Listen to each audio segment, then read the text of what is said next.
আমি এটা ভিজুৱেল আপোনালোকক দেখুৱাব বিচাৰিছোঁ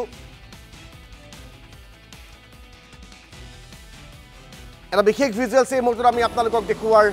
চেষ্টা কৰিছোঁ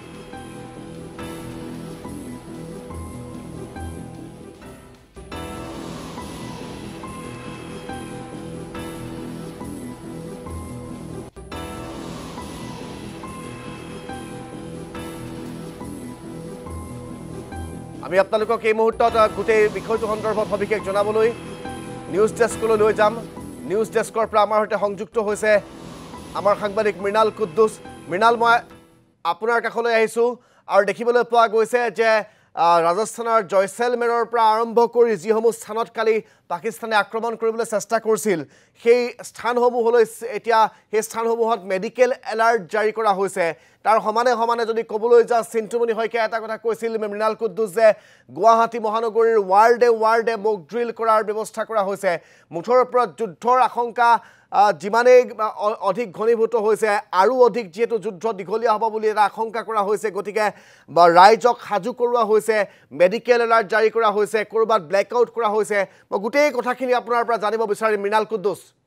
হয় ৰাজদীপ এতিয়ালৈকে যুদ্ধ ঘোষণা কৰা হোৱা নাই তথাপিতো এয়া যে এক অঘোষিত যুদ্ধৰ এই প্ৰকাৰ তাক নিশ্চয়কৈ ক'ব লাগিব কিন্তু বৰ্তমানৰ সবাতোকৈ ডাঙৰ কথাটো ক'ব বিচাৰিছোঁ নিশা যে পাকিস্তানে অপচেষ্টা কৰিছিলে ভাৰতত আক্ৰমণ কৰাৰ সেই সময়ৰ পৰা বৰ্তমানলৈকে বিভিন্ন তথ্য প্ৰকাশ কৰি থকা হৈছিলে আৰু সেই তথ্য প্ৰকাশৰ পিছত কিন্তু অফিচিয়েল যিটো ষ্টেটমেণ্ট সেই ষ্টেটমেণ্ট অহা নাছিলে কিন্তু শেহতীয়াকৈ অফিচিয়েল ষ্টেটমেণ্ট আহিছে যে পাকিস্তানে যিদৰে ড্ৰোনেৰে আক্ৰমণ কৰিবলৈ চেষ্টা কৰিছিল ভাৰতৰ বিভিন্ন স্থানত সেই আটাইবোৰ ড্ৰোন ভাৰতীয় ধ্বংস কৰিছে সেয়া ইণ্ডিয়ান আৰ্মিৰ এডিজিয়ে সেই তথ্য প্ৰকাশ কৰিছে আৰু যদি সম্ভৱ হয় আমাৰ টিভি স্ক্ৰীণত সেই ভিজুৱেলসমূহ যিদৰে ড্ৰোনসমূহ ধ্বংস কৰিছিলে ভাৰতীয় সেনাৰ দ্বাৰা এয়াৰ ডিফেন্স ছিষ্টেমৰ দ্বাৰা সেই ভিজুৱেল দেখুৱাবলৈ আমি চেষ্টা কৰিম আৰু সবাতোকৈ ডাঙৰ সফলতা বুলি ক'ব লাগিব পাকিস্তানৰ যি নাপাক চেষ্টা সেয়া ব্যৰ্থ হৈছে আৰু ক'ব লাগিব যে ভাৰতৰ পোখৰাণ উধমপুৰ জম্মু আখনুৰ পাঠানকোট লগতে নাগৰোটা চাম্বা জয়ছেলমেৰত ড্ৰোনৰ লগতে মিছাইলৰ দ্বাৰা আক্ৰমণৰ চেষ্টা কৰিছিল আৰু সেয়া আকাশমাৰ্গতে ভাৰতীয় সেনাই ধ্বংস কৰিছে আৰু এয়াৰ ডিফেন্স ছিষ্টেমৰ L-70 JU-23mm লগতে চিল্কা ছিষ্টেম বা যিটো সুদৰ্শন চক্ৰ বুলি কোৱা হয় S-400 সেই S-400ৰ দ্বাৰা পাকিস্তানৰ যিসমূহ আক্ৰমণৰ অপচেষ্টা সেই অপচেষ্টা ব্যৰ্থ কৰা হৈছে আৰু আৰম্ভণিৰে পৰা যদি চাওঁ এনেদৰে ভাৰতে বাৰম্বাৰ পাকিস্তানক ব্যৰ্থ কৰি আহিছে কিন্তু বাৰম্বাৰ তেওঁলোকে ভাৰতক আক্ৰমণৰ চেষ্টা কৰি আহিছে কিন্তু ইতিমধ্যে ভাৰত চৰকাৰে স্থিতি স্পষ্ট কৰিছে যে যদি তেওঁলোকে আক্ৰমণ কৰে ভাৰতে তাৰ প্ৰত্যাক্ৰমণ কৰিব ভাৰতে কেতিয়াও পাকিস্তানৰ সেনাক লক্ষ্য কৰা নাছিলে বা নিৰীহ জনতাক লক্ষ্য কৰি লোৱা নাছিলে এটা নীতিত তেওঁলোকে সন্ত্ৰাসবাদৰ ঘাটিত উৎখাত কৰিবলৈ চেষ্টা কৰিছিল কিন্তু তাৰ বিপৰীতে পাকিস্তানে ভাৰতীয় সেনাক লক্ষ্য কৰি লৈছিলে চিজ ফায়াৰ উলংঘন কৰিছিল সমান্তৰালভাৱে ভাৰতীয় সেনাক লক্ষ্য কৰি লৈছিলে আৰু নিৰীহ জনতাক তেওঁলোকে আক্ৰমণ কৰিবলৈ চেষ্টা কৰিছিলে কিন্তু ভাৰতে প্ৰথমে আক্ৰমণ কৰা নাই পাকিস্তানে যিসমূহ অপচেষ্টা চলাইছে তাৰ অপচেষ্টাৰ প্ৰত্যুত্তৰহে দিছে আৰু প্ৰত্যুত্তৰ দিবলৈ গৈ পাকিস্তানৰ যিসমূহ ডিফেন্স ছিষ্টেম আছে সেইসমূহ ডিফেন্স ছিষ্টেম ধ্বংস কৰিছে ভাৰত কেনেদৰে জয়ী হৈছে আৰু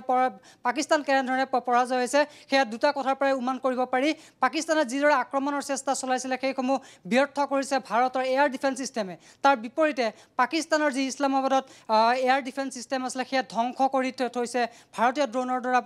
পাকিস্তানৰ এয়াৰ ডিফেন্স ছিষ্টেম ধ্বংস কৰিছে গতিকে আমাৰ এয়াৰ ডিফেন্স ছিষ্টেম কিমান শক্তিশালী তাৰ বিপৰীতে পাকিস্তানৰ এয়াৰ ডিফেন্স ছিষ্টেম কিমান ব্যৰ্থ কিমান দুৰ্বল সেয়া ইতিমধ্যে স্পষ্ট হৈ পৰিছে সমান্তৰালভাৱে ভাৰতীয় আকাশমাৰ্গত ভাৰতীয় এয়াৰ ডিফেন্স ছিষ্টেমে যিসমূহ ফাইটাৰ জেট JF-16 JF-17 ধ্বংস কৰিছে এই দুখন ফাইটাৰ জেটক লৈ এই পাকিস্তানে গৰ্ব কৰিছিলে অহংকাৰ কৰিছিলে যে অত্যাধুনিক ফাইটাৰ বিমান এইসমূহ তেওঁলোকে ক্ৰয় কৰিছিলে চাইনাৰ পৰা লগতে আমেৰিকাৰ পৰা JF-17 JF-16ক লৈ পাকিস্তানে অহংকাৰ কৰিছিলে যে আমাৰ হাতত অত্যাধুনিক অস্ত্ৰ আছে কিন্তু তাক ভাৰতীয় সেনাই যাক লৈ দম্ভ কৰিছিলে সেই দৰ্পচূৰ্ণ কৰিছে ভাৰতীয় সেনাই কালি নিশা ভাৰতীয় আকাশমাৰ্গত ধ্বংস কৰিছে JF-17 লগতে JF-16 সমান্তৰালভাৱে 8টাকৈ মিছাইল ভাৰতীয় সেনাই ধ্বংস কৰিছে সমান্তৰালকৈ 50তকৈও অধিক ড্ৰোন ভাৰতীয় সেনাই ধ্বংস কৰিছে ইয়াৰ পৰা স্পষ্ট ভাৰত বৰ্তমান অত্যাধুনিক